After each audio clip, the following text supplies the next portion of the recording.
And welcome back to Total Spotfest. This is JJ Brownlee. That is Jamie Faulkner. We're coming back at you with another action-packed episode of Total Spotfest.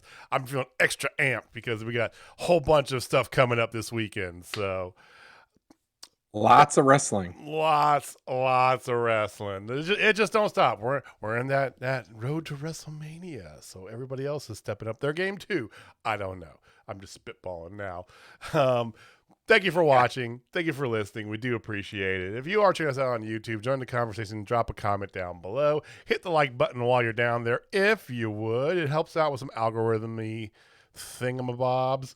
It does help us out quite a bit. Subscribe if you want to hear more. And if you're listening to us, please feel free to give us a tweet at Total Spotfest to get in touch with Jamie or myself and just bitch and moan or whatever, what have you. Pro guys, anti guys, we accept all guys and girls. Mm-hmm. So, do you think Jamie, we're going to get even more escalation of the guys versus Howlett's feud coming up this weekend? 100%. It feels like Anaya's been teasing towards some other kind of big diss happening. So I think he's gonna step it up. I either like coming out like with a big old Pringles thing, something. I don't know. Like I feel like he's gonna do something reckless. Well, I can say this, and I'm not gonna say what chip side I'm on because I love me some chips. But guys is being a little like their Twitter's game's been a little petty lately. They were big talkers, and then they were kind of shitwalkers after the Chiefs lost. And then Paul Rudd, they feel like is a personal attack on them for him doing a Lay's Super Bowl commercial. It's a Super Bowl commercial. Come on, He's a Kansas City boy. Eric Stone Street would never. I agree. Eric Stone Street would be guys all the way. I don't know if Lay's said, "Hey, we're going to give you X number of dollars to do a quick little Super Bowl ad." Okay, I'm all for it. Anyway. Well, we shall see what happens. I mean, I'm not above selling myself out for anything. Brought to you by Carl's Jr. Available at Walgreens. So, yeah. Well, it was good. So the good thing is, for those of you who aren't following along, Journey Pro's next show, The Love Below, is coming up tomorrow, this Friday, and tickets are still available. I haven't checked. There's not a ton of tickets left, but there are still a few tickets available. JourneyProKC.com. It's going to be a hell of a show.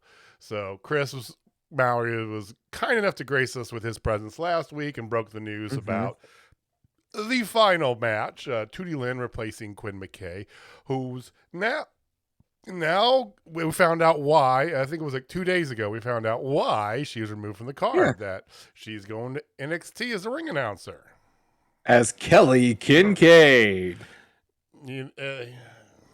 Whatever. Whatever. They give them different names. Cool. Whatever. But hey, it was good for her. They're replacing it's great for her. 205 Live. 205 is now dead, and.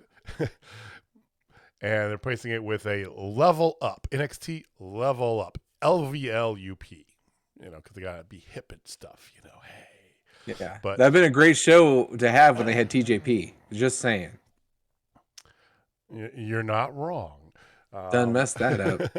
NXT messed up a whole bunch. So I did actually tune in for a hot spell this week for NXT because I thought, I didn't really read the tweet super deep, but I thought that she was going to be, ring announcer starting on the regular NXT show. So I was like, oh, let me go on there and see Quinn and stuff. And like, oh no, she's not there. Okay, bye. Yeah. They redid their ring. It's weird. Like the outside, we liked how they had the barrier and stuff. Well, they modified it to get more seats in that little ass arena. So now they got this like tiny ass space around the ring. Oh. Yeah. It's like you can't do any outside. You can barely stand out there if you're a manager. It's weird. It's odd. Interesting. Whatever. We're talking about interior design now. Welcome to Total Spotfest, ladies and gentlemen. So, yeah. Is that the fire code? Who knows? Who cares? Vince doesn't care. There's a story on, I can't remember his Fightful or whoever this week, but said that he is 1,000% happy and satisfied with the direction of WWE as a whole right now. Yeah, he has no problems with anything. He has a billion reasons why he has no problems with everything, because they made more money last year than they've ever made in the history. This is a reoccurring theme. Yes, they made $1 billion in revenue last year, so why would he care? So be that as it may, good wrestling. Journey Pro this Friday. If you can't make it, please go check them out on Twitch. Twitch.tv/Journey2Anarchy. If you don't have a Twitch account, free to sign up. It's easy. It's quick. It's good. The production is they brought on some new people doing the production. If you haven't seen them on Twitch or YouTube, please go do. It's actually really well shot. So it should be a good time. And the card is stacked. Card is loaded. Kenny Alfonso hasn't responded to me. I still don't know if it's going to snow overnight, so I probably won't have the opportunity to go buy thumbtacks before the show. Yeah, I mean, maybe on Friday. Maybe Friday. Because I was going to go get a haircut tomorrow. And I'm like, well, that's out. Or today, I should say. But then, I was going to get Friday. So we'll see. Well, it's up in the air. I really wanted to come in. But then again, it's like, well, if I'm just that asshole with a giant bag of thumbtacks, like, here. And then I go home with a giant bag of thumbtacks. Like, okay, what do I do now? I mean, that would be great if you come with a bag of thumbtacks. We shall see. We'll see when my streets get plowed and how much snow I actually get at my place. So, that's fair. Journey Pro, come check us out. Come join us. It's going to be a great time. I do want to talk. There's also a Impact pay-per-view this Saturday. No Surrenders going on. We'll talk about that in a few minutes here when we talk about Impact. But much like Quinn McKay going into an organization, somebody else is leaving an organization. I know you wanted to kind of dive into. So, yes, you're already going down your. I love it. So. Please enlighten us. Let's talk about Cody Rhodes. So if you have been living under a rock, there's been lots of reports that Cody Rhodes is leaving officially AEW. Him and Brandy are taking their ball and going home. Well, they officially said that on their Twitter, for what it's worth. Yeah. So. Oh, I know. It's official. Don't put your tinfoil hat on yet, but the story is that they've left AEW. They have not re-signed. They're free to go wherever they want. Yes. And a lot of the reports were saying, Cody wanted a bunch of money is the big thing. And all the money. His stature in the company, because he's being less and less power as Tony's been officially taking the reins and taking over things. Cody's power is not where it is. And plus, by the what I've been reading, the dirt sheets, like everybody probably else has, he's been distancing himself from most of the locker room, and him and Brandy alike. And I guess Brandy wasn't well liked, according to some, but that's been refuted by Nyla Rose and Red Velvet and a couple others that said, no, she's actually really cool. Like, she's been great with me. She polarizing, absolutely, but whatever. So they are officially gone. Like, it's official. But I really think this is a work. And here's why. Okay, please go. Okay. His father basically did the same thing to WCW back in the day. Yeah. He said he was leaving. He said all over TV. They said he was leaving. And then, like, at the next pay-per-view, he showed up with some homies. Yeah, I mean, for a student of the game that Cody is, and knowing his history and kind of the way he's built things up, I definitely can't argue with that opinion. That sounds like a thing he would do, right? And I think if he does come back, like, this is the thing. I think if he comes back because the crowd's turned on him and he kept refusing to turn heel, he's officially gone. He comes back as Codelander with a faction behind him of Buddy Matthews and somebody else, because there's reports Buddy Matthews is coming.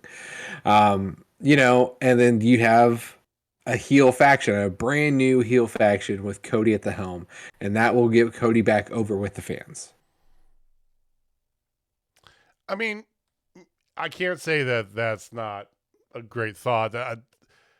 From what Cody's done, I would not be surprised by any of that, to be honest with you. I think that.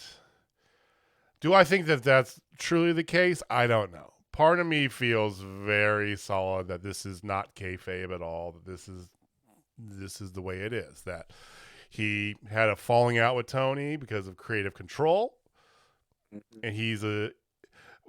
See, but even as I say this, it just drives me insane because it's like all signs point to absolutely WWE, right? 100%.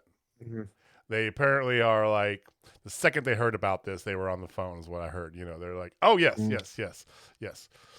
So if he's got a problem relinquishing creative control to Tony, why in the fuck would he go to WWE? Or he has zero creative control. It becomes, Starman 2.0. Yeah. Or Stardust, excuse me. But same thing. I just, whatever.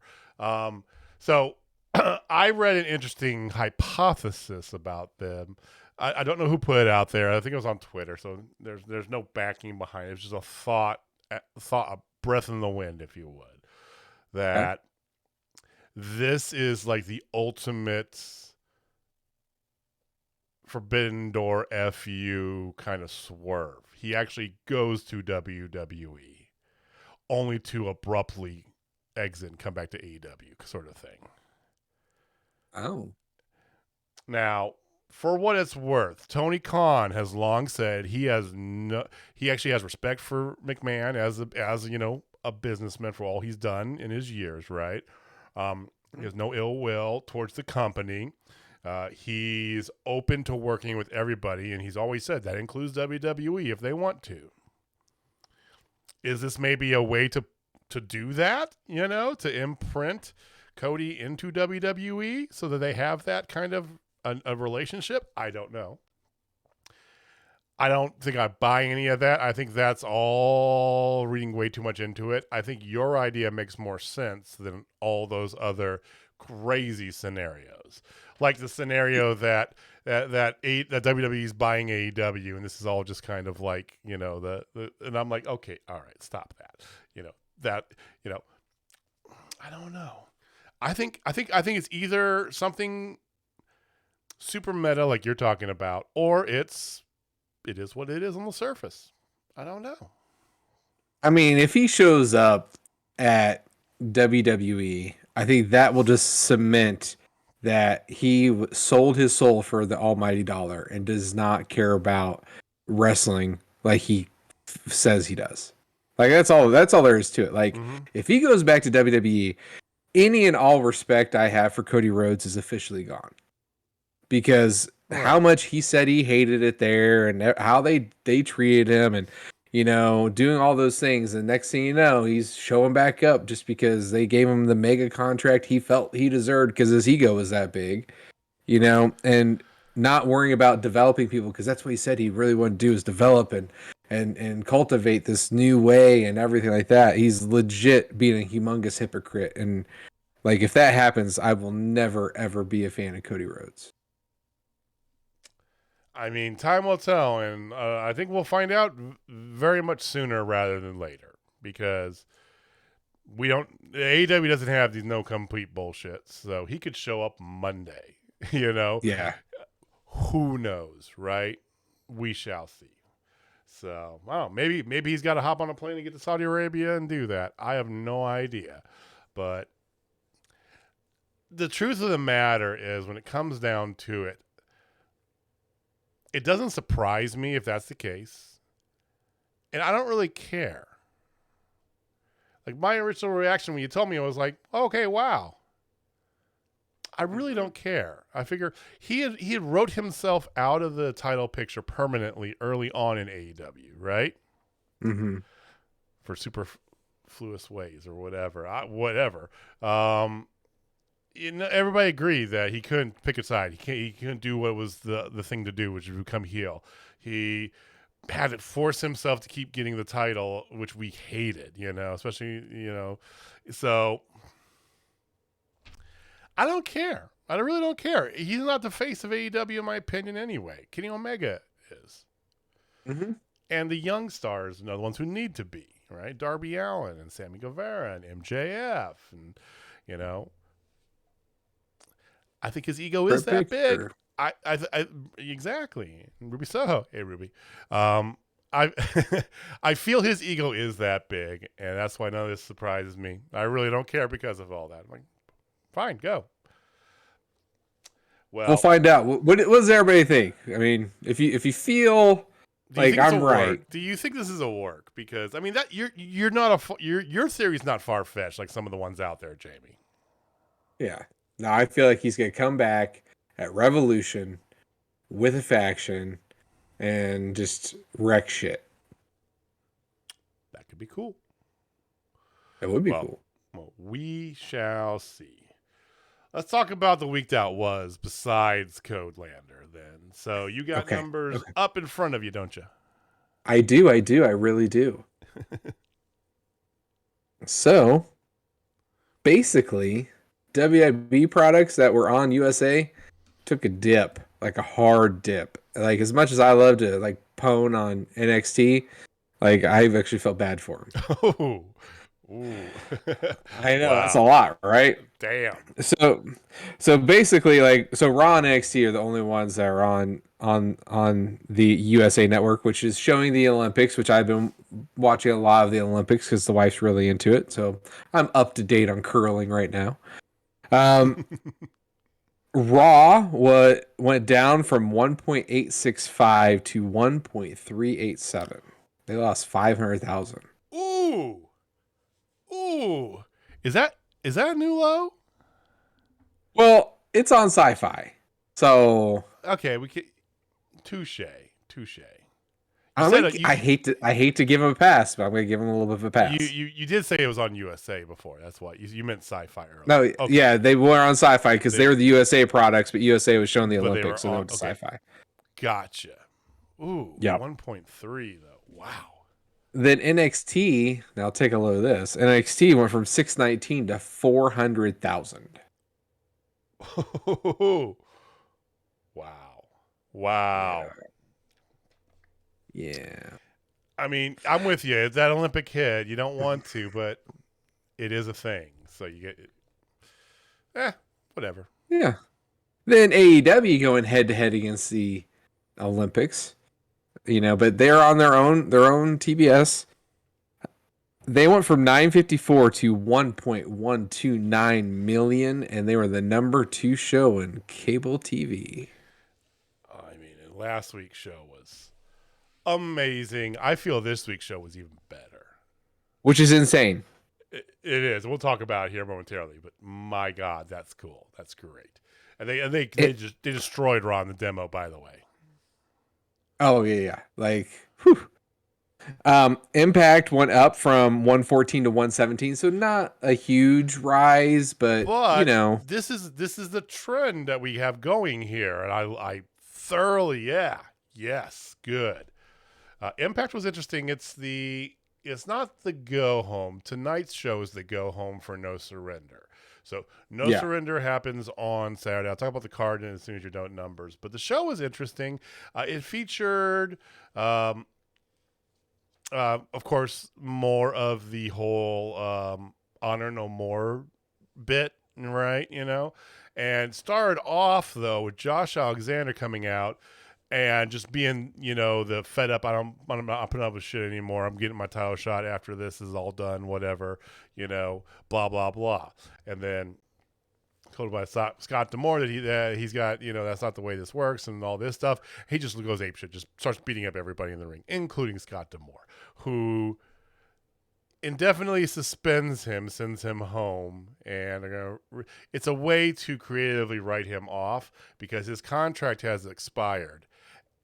And unfortunately, his work visa also expired on the same day. So he's currently in Canada doing Canadian things because he put a very emotional photo online talking about it. And It was short. It wasn't real wordy, but you could feel that he was heartbroken because he finally was able to stop working other jobs, got a full Impact contract, and it's come to his fruition. And now he doesn't have a new one.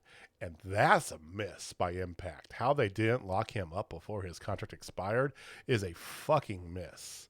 And Yeah, Tony because Khan should throw money at him left and right. I mean, it's absolutely. already been reported AEW wants him bad. Just back a Brinks truck up, back a La Brinks truck A or whatever.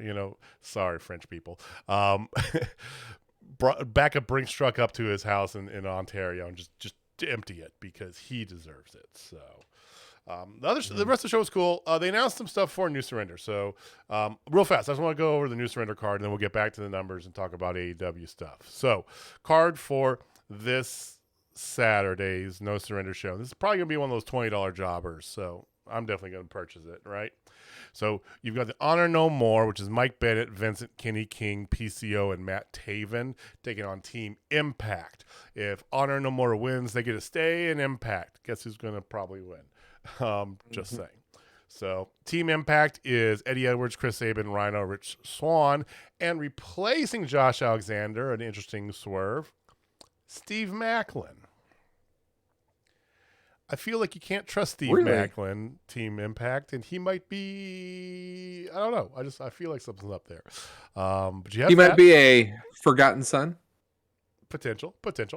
You have Jonah versus Black Taurus, which should be a fun-ass match.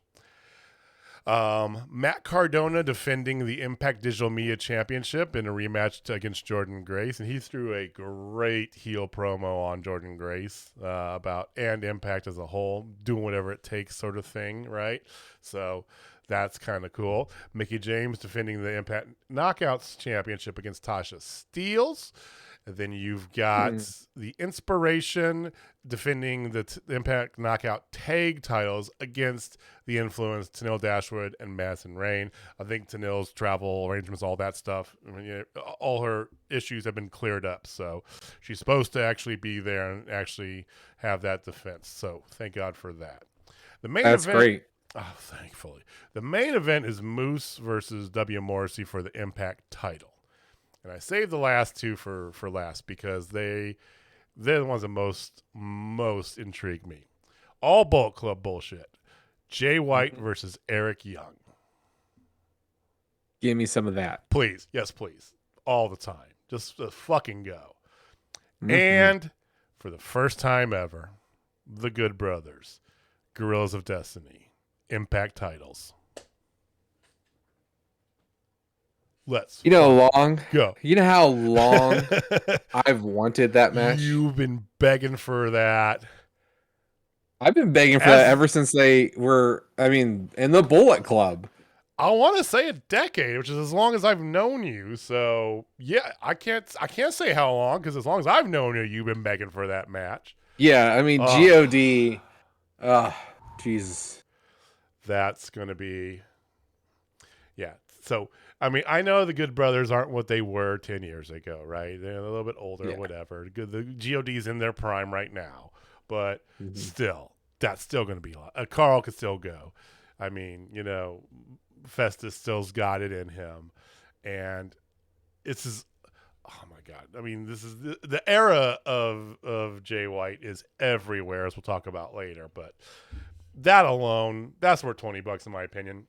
Just by itself, let alone everything else going on. So this Saturday they'll have it Fight TV, and you probably can order it through their YouTube too. I did that for one pay-per-view. It turned out fine. It was actually kind of more convenient because I'm on YouTube so much. I was able to watch it a little more, because on Fight TV you have to either watch the replay to be able to pause and fast forward and go back and stuff. You can't watch it live and do that, but you can do that on YouTube. It's weird. It's whatever. So that's Impact for the week. So good stuff on Impact and good numbers. Like I said, they're going in the right direction with their numbers. That makes me happy. Okay. Absolutely. So SmackDown was also up. SmackDown actually pulled a really good number. They were up from 2.151 to 2.231. So almost 100,000 more, which is still that's a lot of people for sure. Yeah, for sure. It is. Do you think it's the Brock? It's not Lesnar? 4 million. Well, no, but do you think it's the Brock Lesnar factor? Maybe. I mean, because you got this. You got. I mean, I've caught a little bit of outside Brock Lesnar, outside WWE. Did you see his interview on Pat McAfee? Yes, when he did the Stone Cold. Yeah! Oh my God, I was dying. I'm like, where has this Brock Lesnar been my whole life? I actually like this one. Impersonations. He was joking around. He was having fun. It was like, who the fuck is this? And apparently, he's been letting a lot of that kind of slip into his character a little bit more now. Finally, good. Yeah, I mean, yeah. So, and here's an interesting point. You talk about that. So they were up, and they were up in a good manner for what also featured a terrible contract signing I saw on Twitter between Ronda and Charlotte. But they edited it out. That's what I heard. They did. The Raw made it to Twitter. Yeah. I mean, they're going head to head against the Olympics too, right? So what you're saying earlier, I get what you're saying, but I also don't, because all these other shows were going up against the Olympics. Dynamite was up. SmackDown was up. Impact was up. I don't know what Rampage did yet, but I mean, it almost feels like those who watch Raw and NXT, it wasn't on their regularly scheduled channel, so they're like, all right, well, screw it, I'll just watch the Olympics are on. We'll just stay with this. Yeah. You know what I mean? That's what it felt like. That's a fair assessment. Definitely a fair assessment. So speaking of Rampage, sir, Rampage was up. To your point, it was from 540,000 to 549,000. 549. Okay. So 9,000 more. Once again, 500 is that magic number. Stay above that. I think you're happy. So yeah, with that time slot, absolutely. Totally. Did you catch any of Rampage from this past week? I did not. I will. This coming week, it's on early time. It's on 6:00 Central because it's All-Star Weekend for the NBA. So we finally had Roppongi Vice versus Young Bucks. That's your lead in. So once again, they do the Rampage thing, put the banger at the front, right? And that was like you expect. That was a total banger. Jay White did show up after the match, beat up Trent a little. He's fighting Trent this Rampage coming up. Let me repeat that. Jay White, who's going to be on the live pay-per-view this Saturday for Impact Wrestling, also has an actual match on the card for AEW. What is this world we're living in, and how can we stay here forever? Yeah. So there's some other good stuff there. Bryan Danielson, he's not mad at Mox, for teaming up with Punk, but he still wants to team up with him.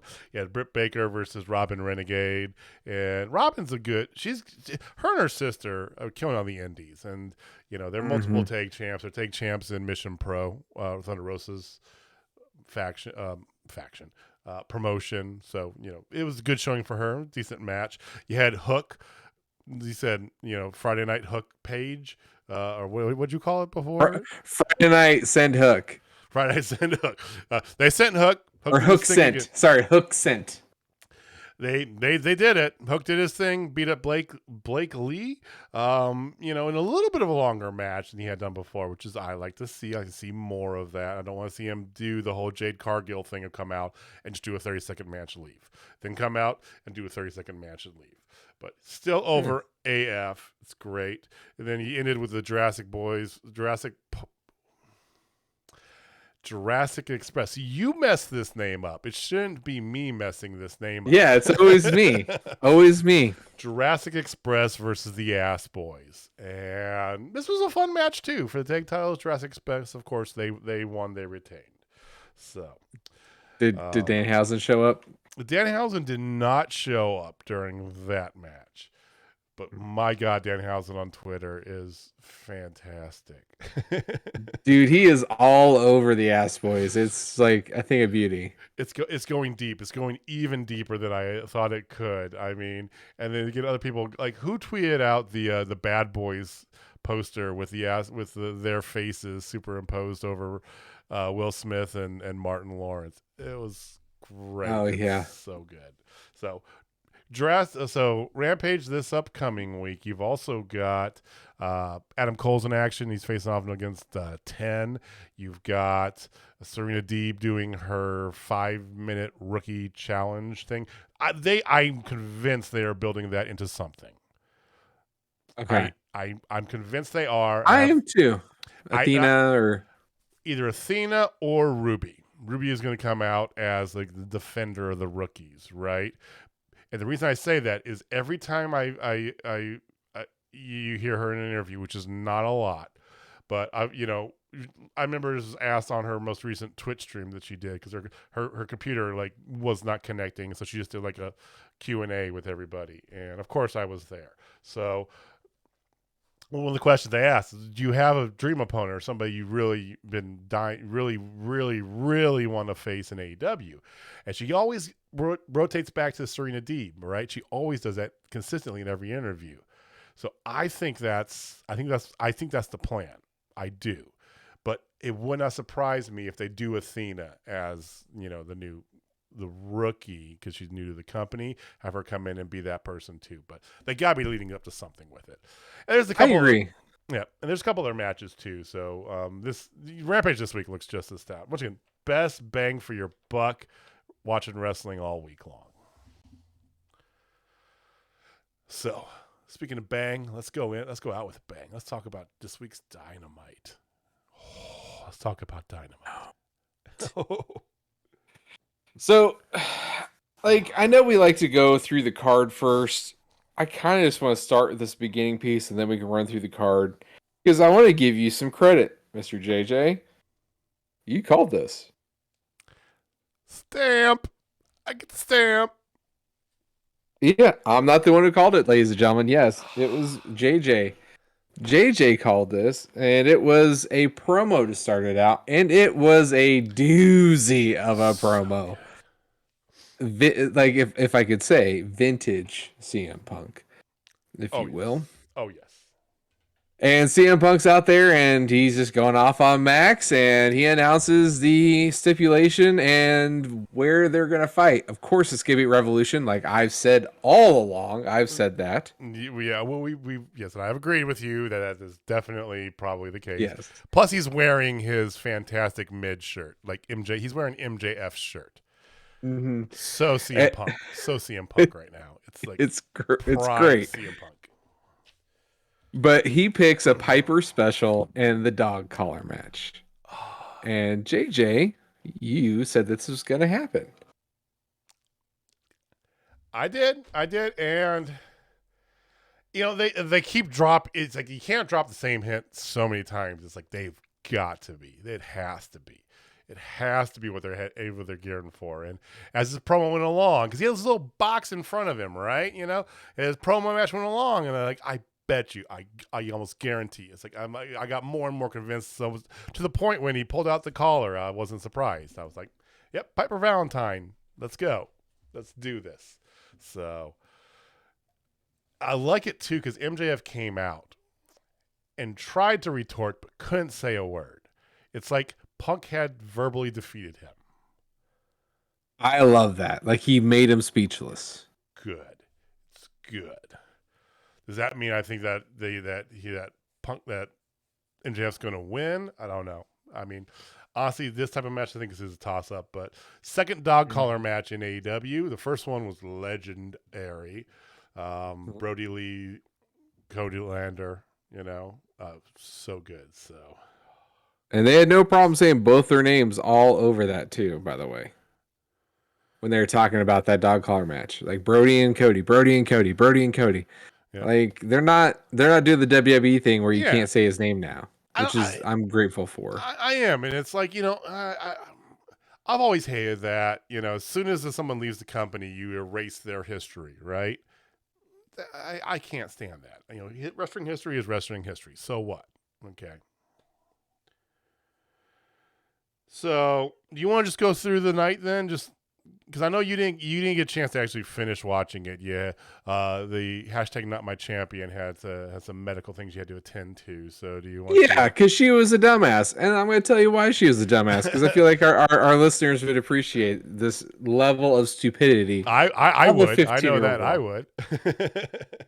So her and her boyfriend were hanging out, and he challenged her, said that she couldn't deadlift him. Megan's like So 83 pounds. she's 110. Oh, really? She's muscular. I haven't seen her in person Yeah. like in a year, so I mean, She's 5'4", basically, and fairly muscular. still. But yeah, but so she deadlifted him, and her shoulder got tweaked right there. Then she had practice right after that. And when she was practicing, she was throwing, and all of a sudden, it just insta super pain. Couldn't throw. Like it was getting worse and worse and worse. And then so we've tried to ice it and everything for a couple weeks, and then we saw it, and then like she's still complaining about like, all right, we're going to the doctor. Let's just go. It's a freaking rotator cuff issue right now. We don't know what it is. Hopefully, it's just a strain, but if it's tear, that means it's surgery, and she's done for the year. Like, For girl, softball before it even starts. Jamie trying to get you into a college scholarship so he doesn't have to pay for all of his daughters, to go to college. I just want one. just come on now. I just want one. Here's hoping. So anyway, let's just go through the show. Let's not worry about doing the usual. This is the card, and then talk about the bits. We can gloss over stuff as we need to, but let's just go straight through the show because that'd probably be easier. Okay. So, your first match of the night was Bryan Danielson versus Lee Moriarty. Good match. Bryan Danielson won. Then we had a big promo with Danielson and Moxley. We'll put a pin in that because we'll definitely want to talk about that. And then we had the Face of Revolution qualifying match of Wardlow versus Max Caster, and he threw down some serious bars. But this match, I mean, I could just talk about right now. Squash match, basically. It did go through a commercial break. I am proud of Matt Caster for that. I don't want to call this a squash match. It was squashy. It was of the matches of the night. This is the most squash terrific. But Yes. for what my money is worth, I don't think there was a bad match tonight. No, every match I watched was amazing. I mean, Like, this is really, the shortest really good. by far, but it still had a good amount of storytelling in it. And the other Mhm. 4 matches, there's only 5 matches. The other 4 matches were fucking phenomenal. So Yeah. So Wardlow won. Okay. shocking. Then you had promo. Then you had the sensei from Cobra Kai showing up, Martin Cove, also known as Kreese, John Kreese, for you actual Karate Kid fans, not just Cobra Kai fans. So yeah, he was there. That was weird. Then you had Hangman. That was really good. Definitely want to talk about that. The Hangman promo was excellent. So there's like 3 Yeah, promos. his side was great too. Yeah, like so we'll put a pin in that. Come back. yeah, the promos, like this show was really good. That's what I'm saying. Top to bottom, the promo, even the small promos. You had Keith Lee with a quick little promo. Perfect, right? Nice little promo. You talked about the Cobra Kai thing. That was set up for later on because you had Britt Baker, Martinez, and and she's wearing a Cobra Kai shirt. And the guy comes in. That's how you do a celebrity kind of, cameo. It was real quick. It was good, right? The other promos. This show, I think, was one of their best shows of the year. I'm gonna say it right now. So, and no Cody. I just want to throw that stake in there if I can. Then you had Jericho and Hager versus Santana Ortiz. This was an excellent match. Crowd was into this shit too. Wow. Yeah, crowd was phenomenal tonight. By the way, Nashville crowds usually are. That's a good wrestling city. I will say this. Please go.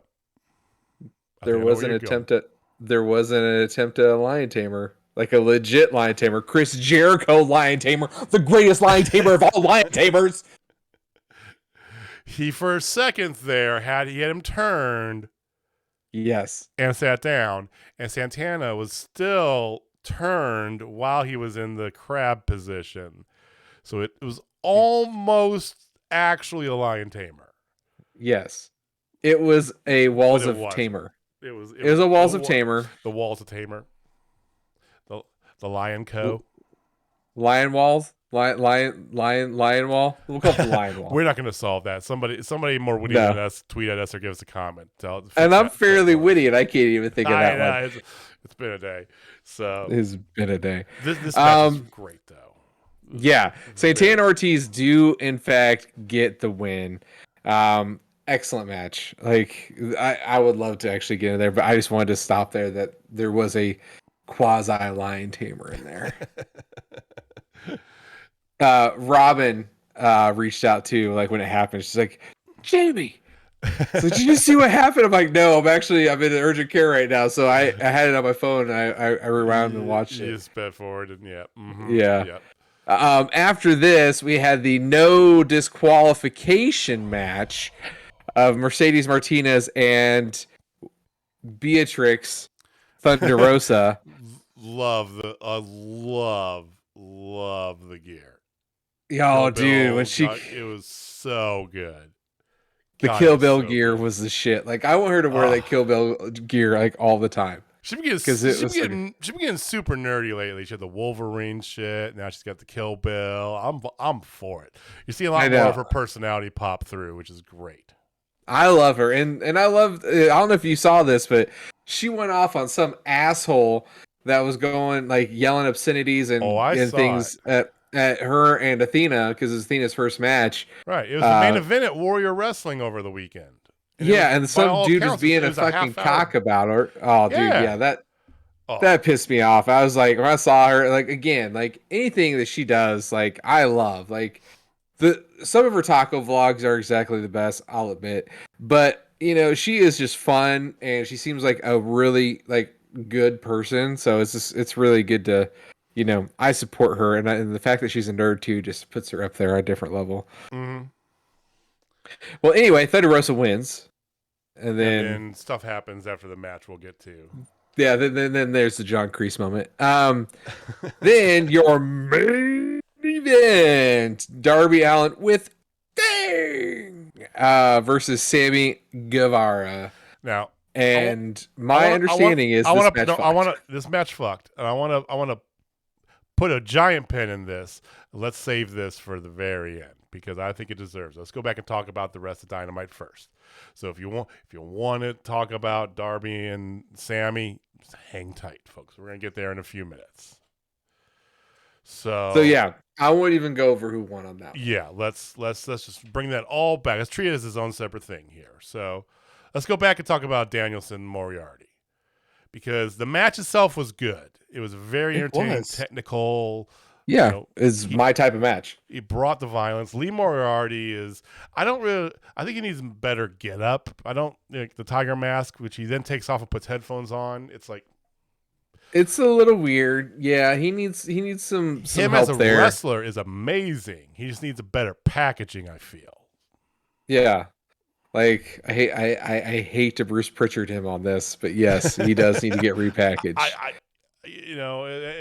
And TK's very keen on giving creative freedom to the talent, and I get that, and that's cool. Mm-hmm. Sometimes you need to intertwine just a little bit, be like, hey, how about we try something? How about you take off the Billy Starks brand stuff off your gear now, since you're not doing that anymore? I mean. Just asking for a friend. Whatever. So, but the match itself was great, although the meat of the matter was really after the match. So, meat of the matter was definitely after the match. And Danielson, gets on the mic right after the match. It was a good match, but towards the end, he just beat the shit out of Moriarty, as we all expect. And I think that was 100% perfect because then he's out there saying that he taught Leah a lesson in violence and did he pass or fail and all this stuff. And, he grabbed the mic because he wants an answer from Jon Moxley and he wants it now. And then cue Wild Thing. Here comes Jon. And Jon cuts a killer ass promo talking about how when he first made a statement, he wanted to go after Bryan Danielson and he's never beat him. Never beat him. Talked about their first match in like a little in Sandusky, Ohio, or something like that. Yeah, he waxed very poetic about the whole setup and the match, and his life in the Indies and you never beat him. And I had to think about that for a second because I'm like, that's right, because they never really crossed paths that much in WWE. They never did. I mean, I think that. I think the Shield was encompassed in some stuff that involved Danielson at some point in time, but it never was really like a match wise. So yeah, Yeah, I don't know. not that I remember. I don't remember. Yeah, then he goes into, going through everything that Danielson said about, leaving a legacy and all this stuff, which I felt like was kind of the way he phrased things was definitely, I felt like pointed at Cody. I really do. Like the way he was like, being in here and being in this business and being in this company and leaving my legacy and help grow these talent and all this stuff. Like we could do that as like, huh? Like I had that Cody vibe. It could have been. I didn't read it like that. Yeah, of course you know me with my multiple layers when I hear things. So, but then he's like, I was looking for every reason to say no, and I just couldn't find a reason to say no. But he's like, but it's like, as much as I know you'd like to say side by side with me, but I think maybe you're doing it because you don't want to be in the place where no one in this company wants to be, and that's across from me. And then he left with this line, and I love this. He goes, he can't stand by somebody until he bleeds with them first, and walked out. No official. Let's do this at this date. He also told him, I'm not saying yes, but I'm not saying no. So it's very much, it's going to be a match. And then after that match, they'll probably come together. Hopefully. Yeah. I want them to come together. The more of them together, for one, it gives them something to do, so you don't have to worry about one of them kind of getting left behind or, taking time away from somebody else, right? We talked about this a while ago, back when we had Young Boy with us, about too many factions, right? And my argument was, yeah, but it gives screen time to some people who might not get it otherwise, right? I think that's a good thing for these two, but also I think it's just a good thing in general. I think that'd be a fantastic faction. So that was that. The Hangman interview was the other promo that we wanted to talk about. So Hangman comes out, Tony Schiavone's there, almost immediately gets interrupted by Adam Cole, who's at peak Adam Coleness right now. Just peak Adam Coleness. Gets in the ring and immediately tells Tony Schiavone to get the hell out of his ring, just to a chorus of boos. Fantastic, right? And then he starts going into it and talking about, they talk a lot about friendship, right? And they're taking these like slight jabs at each other, kind of very passive aggressively, going after each other. So it's great knowing their history. And because of that, they're talking a lot in terms of friendship. It's like, where were you when, your two best friends in the world started this company? You were stuck somewhere else. And it's like, funny you talk about friends, Hanger, because, I haven't heard them even bring your name up in weeks. Haven't even thought about you probably in a few months. And Dark Order are supposed to be your boys. Where are those friends at? So just going at each other, just wonderful. And ends with, it's like, no, we're going to do this at some point in time. But, man to man, it's going to be good. Like a sign of respect. You shake my hand. Cool. Cole leaves. Or so we think. He's smirky smiling up the rampway. And what do we see in the background? But coming through the crowd, here is Red Dragon with Kyle O'Reilly returning to TV after watching his daughter be born. I was going to say giving birth to a daughter. And I'm like, that's not possible. So yeah, I mean, you've watched the movie Junior. It is possible. He maybe he did. I don't know. He's always looked pretty slim, so I don't think he did. But yes, Red Dragon comes up, attacks, and then Adam Cole goes in and helps him attack. And this is interesting here, and I'll tell you my take on why I think it's interesting. So yeah, the security guards come out and kind of try and separate the new undisputed era, if you would, from Hangman, and then comes out the Dark Order, which of course gets Cole, Fish, and O'Reilly to fully start going up the ramp. Then you get kind of like a coming out party of sorts for 10, who just immediately starts just decimating every security guard in the ring. Everybody, like all of them. I hope that's the purpose. And now I know that he's set up to face Cole this Friday on Rampage. He's probably going to lose to Cole this Friday on Rampage, but I feel like that's kind of trying to put him more to the front. So interesting thoughts on that. I mean, it's inevitable. Do you think it's going to be the Rampage or the Revolution main event?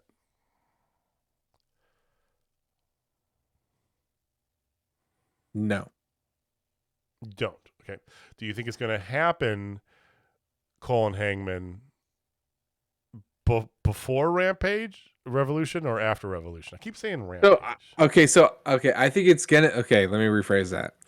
I think it's gonna happen at Revolution. You don't think it's going to be a main event? It's gonna be the co-main event. Well, I didn't mean to like automatically put it in the final spot, but you know what I'm getting at. You know, Yeah.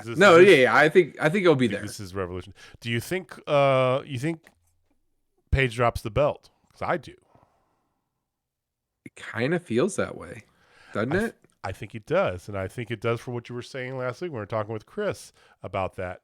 If you want to hear more about that, just click on the little balloon popping up here. You can go back to that our last week's show when we were talking about it, because I feel he's better with the needing to chase something, and it worked so well with the Hangman story with Omega because of that twine nature of all the former Bullet Club people. And this is more of that. This is one of his closest friends from back in the day, in Ring of Honor and New Japan. So it's almost even better than the Omega story as far as personal nature. Mm-hmm. And let's be honest, Cole as champion right now is a smart play for you as a wrestling company. Hate to be that guy, but so I think it will. I also think that's where we get. I think it will be in the main event, because I think then afterwards you'll have the debut of Johnny Gargano. I've been long saying I see Johnny Gargano in AEW at Revolution, because Candice is ready to pop like right now. I think she was due like 2 days ago. So maybe we'll see, but maybe I don't know. It's not a bad idea.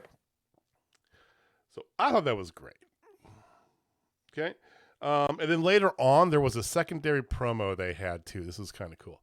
So they did a little promo with Bryan Cutler shooting, and it's Cole in the middle. You have the Bucks on one side and Red Dragon on the other. And Cole's still trying to sell it like this is the best thing. This is all of us together. And these four are definitely not together. O'Reilly's at all. Fish is all asking like, where were you guys at? Where the hell were you guys at? And Matt Jackson then goes, well, that's a good question. Kyle, where the hell have you been for the past however many weeks? It's like, oh, I was too busy being father of the year, watching my daughter be born. Oh, you had a daughter. Oh, congratulations. You have a kid. I have two of those. Ooh, I have three, And Cole's like trying to keep it all together and like sell it. Like, this is the best thing. And so the tag titles are going to be defended by Jurassic Express at Revolution in a triple threat match. To determine the two participants, next week there's going to be a tag team battle royal, and then the following week there's going to be a casino tag team battle royal. I think it's highly likely your two winners of the battle royals are going to be the Young Bucks and Red Dragon. Of course. Makes sense. Yeah. Of course. And I don't know. Something in my heart tells me that I liken Red Dragon to walk out of Revolution with gold on their waist too. There has been leaked a suspected logo for the new Undisputed Era faction with the three of them. Oh. So am I playing a little bit maybe, Mark Stradamus right now? Because I did have the stamp earlier on. And I did predict one thing. Maybe I am. I'd be cool with that one. I want that, actually. I want that a lot. So that was good stuff with Cole and the Dragon guys. All right. Do you want to? We already kind of talked about Jericho, Jake Hager, and Proud and Powerful. This Eddie Kingston was there. That was nice. It was good to see Eddie back. He's healed. He's mostly healed. I don't think he's cleared for ring action, but he's mostly healed there. they're setting up a thing between Eddie and Jericho because Eddie got up on the apron and then Jericho like kicked him off and which led to him getting distracted and then Proud and Powerful. That's how they won. And then Jericho goes right after Eddie up the ramp afterwards. So they're setting up a thing with that. All right, so you want to talk about the women's match, then we'll get into the main event. This women's match was amazing. Like no DQ, so let's just talk about this. So yeah, as much as I'll just put it in perspective, is this women's match is the best women's match I have personally seen on AEW in weeks. Because the last few weeks, women's matches have not been all super awesome. Yeah, they've been fine. Yeah, they've been fine. They've been good. They've been fine. Not like this, though. This was great. One of Mercedes' best matches in a while, too. Giving her actually time to shine. So for me, watching what I watched, obviously, like I said, I did not get to finish the main event. So the matches I watched, this was my match of the night. Okay, that's fair. That's fair. But obviously, I understand that this main event was insane. So it probably would have been match number 2, which is fine, but it was really damn good. They had everything. It had trash cans. They had a botched table that didn't necessarily break properly. Ironic. I want to tell you about this. It's the second botched table in the past week. So last Thursday on Impact's main event, it was a no DQ match between W. Morrissey and Brian Myers, right? And they had set up 2 tables, the Learning Tree, VSK and Zicky Dice set up 2 tables on either side of the ring. Well, Zicky Dice almost immediately got put through one of those tables. And then they went to the other table, and the spot was they were going to put Morrissey on the table, and then he'd get off, he'd find a way, and he'd go up and he'd choke slam VSK, who was up on like the second turnbuckle, choke slam him through the table, right? Well, Morrissey's a big son of a bitch. So when they put him on the table, it just boom, just flattened right below him. And they did the exact same fix for the botch that Thunder Rosa did. So they had it on the side of the apron on the outside at an angle. Propped it up because you could do the same spot. You just, instead of having it flat, it's propped up like a lean-to against the ring. So yeah, like when they do it in the corner. Yeah, they did it on the side. Yeah. It led to the spot being a little stiffer, though, I think. Yeah, because it didn't exactly break, and poor Thunder Rosa like slid off. Yeah. No, this match had lots of great moves. Like one of my favorite moves of the entire match was definitely the spider German suplex by Mercedes Martinez onto Thunder Rosa. That was a thing of beauty. Oh my God. Jesus Christ. Like that tripped my trigger. Like it just was violent and technical, and it was just everything I enjoy in things.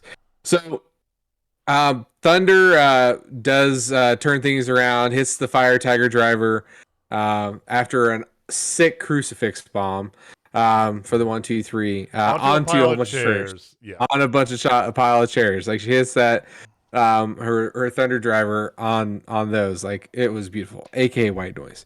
But yeah, no. But then after the match, this is the Cobra Kai moment, if you will, of Show No Mercy. They went out there to try to sweep the leg of Thunder Rosa, and they start just going on, like just beating the hell out of her. Rebel and Jamie are out there. Jamie's all over her, and then they grab the metal pipe. They give it to Martinez to attack Thunder. After right match, before that. Yeah, go ahead. Yeah. Go. Yeah. So right before right after the match, like Thunder wanted to go give her some respect. Like that's a hell of a match. Like she showed her some respect. And I don't know if it took, Mercedes by off guard or whatever, but when she's put in this position of, should I hit her with this or not? She hesitates, and then Jamie Hayter just attacks her and just beats the hell out of her. Both of them are just getting the hell beat out of them. And then here comes Britt, and then John Kreese or Martin Cove, whatever. Yeah, so there you go. Yeah, so I think the plan is still Britt Rosa, right? And we're still far enough out. I'm still thinking Revolution. But the Mercedes, here's my worry, because we talked months ago that this is kind of the plan, that Britt would, like around this time, probably Revolution, Britt was when Britt would drop the belt, right? I think though that the addition of Adam Cole and kind of the direction like I predicted that I think is going to happen with Adam Cole, I think dropping the belt, especially because they broke kayfabe on their relationship on camera. It's a lot stronger if she's the champion as well as Cole.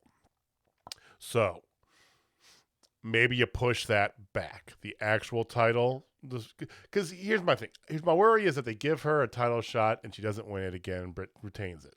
That does no good to either one of them story wise. Honestly, I agree. Like their next time they really go at each other one on one should be for the title, and it should be with Thunder winning. Is this a way to kind of like placate that? I mean, that's a bit of a cop out in my opinion. If you have like a tag match set up for Revolution, I don't know, but I'm starting to feel less sure as we've been sure about this for a while. I feel less sure of this now with the whole addition of Mercedes Martinez. You tell me what you think. Now with Adam Cole and the potential of Adam Cole getting in there and becoming champion, it does throw a wrench into that plan. You're absolutely correct. I think this is a matter of timing because Thunder is the one. Like, she is Neo. She deserves the belt. She does all the work. Like, she's the face of the women's division other than Britt. You know, like, Britt is the face. Like, she is beyond the face. So, but the thing is, too, man, it's always about the chase, you know, and even wrestlers have been on the show, like, they even say it's like it's about that chase. The chase is what makes you popular, and like once you get it, you're like Ricky Bobby. You don't know what to do with your hands. You know, it's just one of those things. Like, I feel, and that's what's happened to Hangman, and I'm just worried that the same things can happen to Thunder. And go ahead. I'm with you because I think that when we talked about them finally setting up storylines, they don't have anything established storyline wise other than this. I mean, there's a little bit. You got Ruby Soho, Ruby, and Nyla Rose, but that's just more filler, I think. You know, you've got Layla Hirsch and Statlander, cool, right? You know, you had like the Bunny and Penelope ongoing thing with, you know, Anna Jay and Ty Conti. Okay, you know, it's a little, but you don't really have like Britt Baker defeats Thunder Rosa at Revolution. Then what? Where do we go? Do you insert Ruby back in the picture? Is it Nyla's time to get a reshot? I mean, do you have this like wheel of number one contenders? You know, it's like I think you can sell it that if you have this, and even if Rosa wins, I guess the only recourse after that would have to be kind of a rematch thing with Britt, which is maybe that's a long-term booking they got in mind. But if you go up there and she loses, you've got to continuously build this story because you don't have any other investment coming. The only closeness you've had to Britt other than Rosa has been Ruby. Only one, right? Everyone else has been a one-off. And I feel like all your eggs are in this basket, basically, for your women's division. Because, you know, you got Jade, who's not necessarily in any feud, as your other champion. So, is she going to carry the division right now? Or is it a new sign that comes in? Could be, but, I mean, that's not sustainable. And it probably is. Yes. Maybe it's the shiniest Athena? wizard. No, not Tegan Athena. Knox. Yeah, who is Nixon Newell, which is her new name. Tegan Knox, though. Yes, Tegan Knox. Maybe it's Athena. Maybe it's somebody else, right? Taya Valkyrie. Maki Ito. It won't be Maki Ito, unfortunately. Oh, it needs to be Maki Ito. From what I've heard, probably won't be summer until she gets over here. She's gonna be here May 28th. That's summer, right? I think, or March 28th. March and May are 2 different months, and the way. Hold on. I don't think travel restrictions are up there yet. Did you read that interesting article about Hikaru Shido basically shooting on AEW a little bit about the Japanese women? No.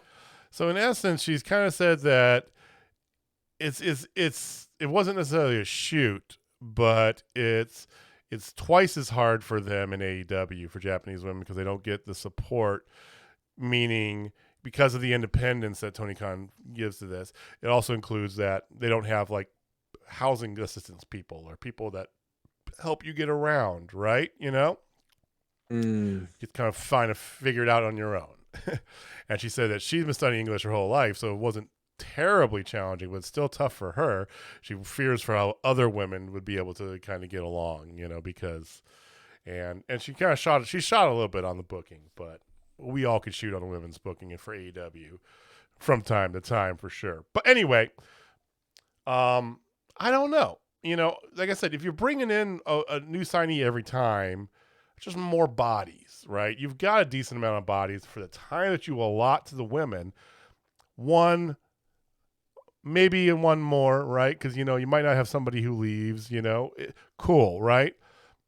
But you can't just bring someone in, have them go to the top, and then they lose to your champion, and then you bring someone else in, and they go to the top, and then they lose to the champion, and you bring some. That's not good booking. No, I don't disagree. So, anywho, you know what is good booking? The House of Black. Oh my God! Yes, let's talk about the House of Black. You forgot about that. I thought I was gonna go straight to the main event. No, the House of Black. So talk about that. Then I'll go over the main event because. Okay, woo! so right after this, like they had the quick little House of Black vignette. Malachi playing with tarot cards, and talking about Brody King, and the next thing you know, get that knock. And then you turn around, you see a figure behind Malachi Black. And he says, "Who are we waiting for? Mystery?"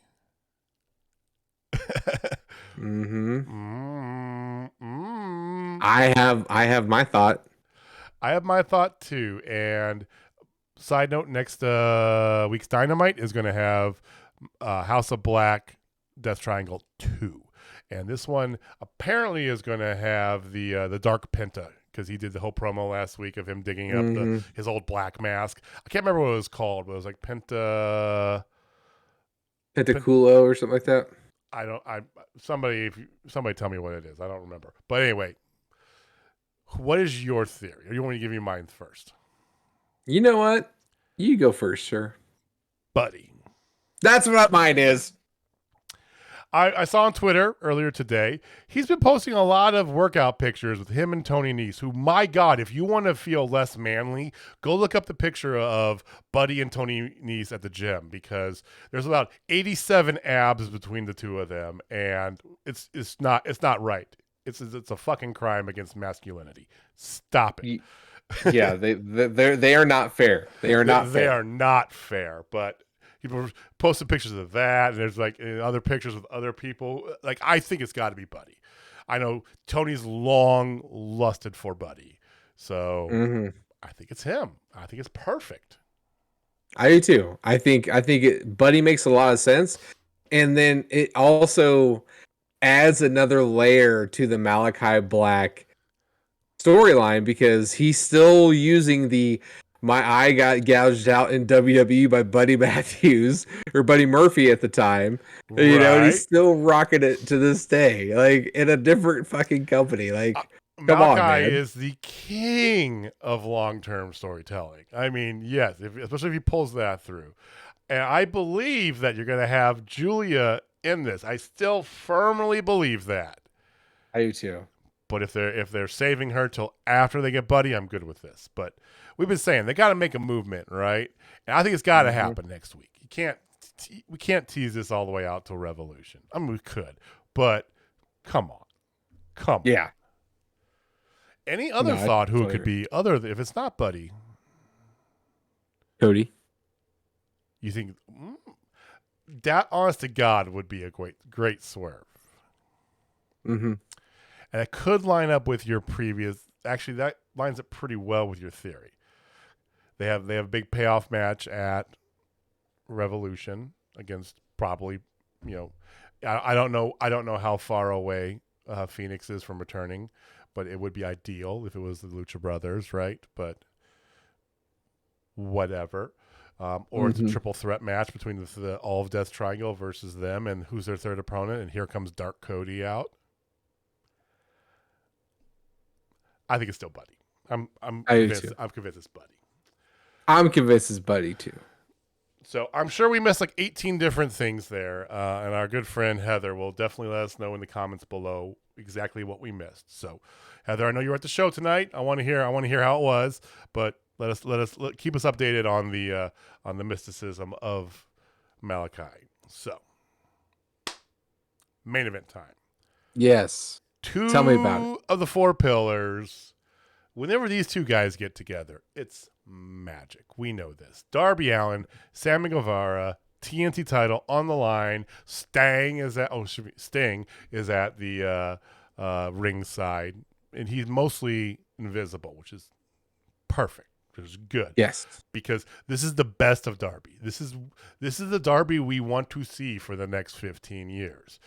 Technical at the beginning, showing off his amateur wrestling background. Him and Sammy are amazingly paired up well together. That's why every match they do is a straight banger. I started writing down stuff here, and then I just sat back and enjoyed it because the spots were all over the place. The first one that really got me was this buckle bomb that Sammy did to Darby. That was just... it was like a rag doll. He bombed him. He buckle bombed him. He bounced off the top rope, spun in the air, bounced off the apron, spun again, and landed on the ground somehow. It was... the whole audience was just like, oh, shit.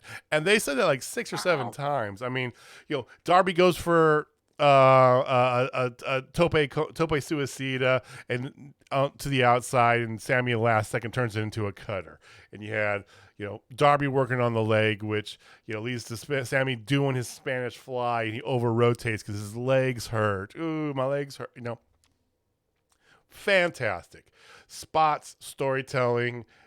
It was great. It was one of the better matches I've seen in a good long while on TV, other than anything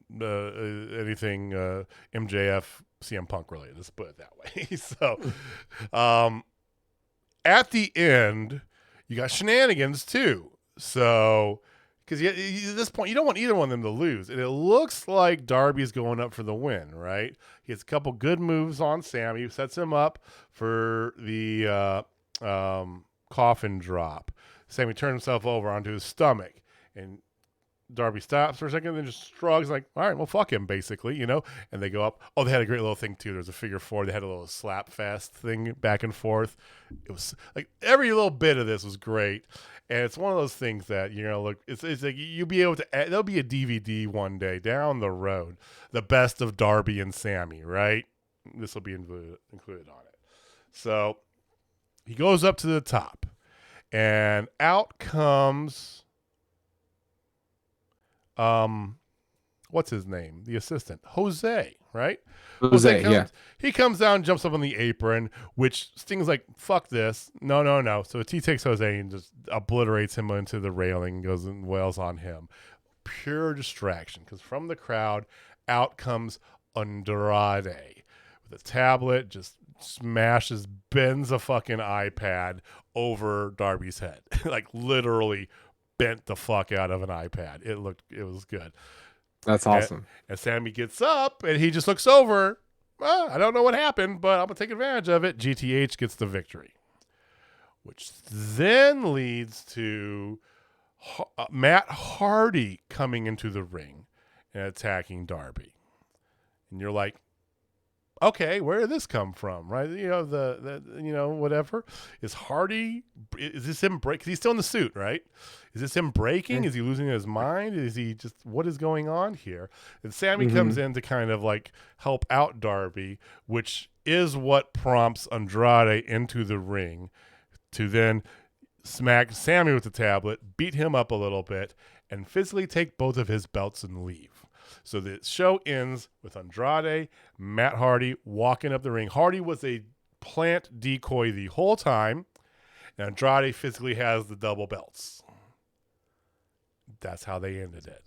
This is definitely going to be a triple threat match at Revolution, and I hope to God Andrade wins because I want to see Andrade and Keith Lee in the TNT title picture. I know that that's like NXT fanboyism from old school, but we all want to see that match, right? You want to see Andrade and Keith Lee because God damn it, I do.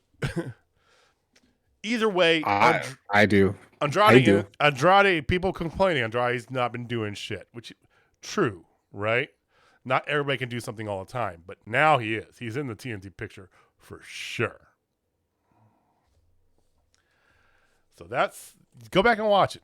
Like I said, the match itself was phenomenal. The ending was a little bit, controversial just because of, the shenanigans, but I feel it was all for a good purpose. I agree, by the sounds of it. I will definitely finish it because I started it. I got like a minute in. Yeah, you got the crowd was still just chanting back and forth when you turned it off, basically. So yeah, you missed. Pretty much. And this is one you don't want to miss. You want to sit there and you want to catch because there's just spots. Like you have to watch through the commercials too, because there's just spots all over. It's 20 minutes and just go by both guys. I wish Darby had more of these types of matches in him instead of the get my ass beat and then 3 moves and win, right? Mm-hmm. So that was Dynamite. I thought it was a fantastic show. Like I said, I thought it was better than last week's show. Which is a bold statement, but it's not a wrong statement. It's not wrong. You guys let us know what you thought. So, okay. Let's wrap up. We got Journey Pro tomorrow. JourneyProKC.com. Tickets still available. Can't make it in person. You don't want to travel in the snow. Come on, man. But if you don't want to travel in the snow or you live somewhere else, twitch.tv/Journey2Anarchy. Go watch them live stream. It's going to be great. You will definitely hear me and Jamie's voices there. There are things coming as well in the next couple of months for Journey Pro. Please stay tuned. Follow their socials. And follow us here as well. Like I said, we're very in tune we're good buddies with all the guys at Journey Pro. Love our local promotions, and especially Journey Pro. He is a long time in the hearts of both Jamie and myself. So stay tuned. We know some secrets we can't spill. We just want to let you know next couple months are going to be straight up fire for Journey Pro. So follow along. Insane. Well, this show is insane. Like, we get the payoff of Alfonso and Mantell, like 3, if you will. Like, there's just so much good shit going on there, man. Like, it's just, I can't wait for Jack Draper is going to Friday. be there. I mean, in a banger match, and he's selling Denver Bronco themed shirts, which I think is like the ballsiest thing. I'm probably buying one of them just to piss everybody off. Did you see that? You haven't seen that logo, have you? Oh, no, I saw it. Okay, all right. You're being very Cody. He also is selling red and gold shirts. Not ironically, I think, alongside them. Yeah, that one white with that shirt could get burned for all I care. I'm buy one of those suckers. Support your local wrestlers. Anyway, Journey Pro KC. Saturday, if you got nothing else going on, like I said, Bullet Club Bonanza over at Impact Wrestling live show, live from New Orleans, sold out, no surrender. So that's actually going to be a lot of fun.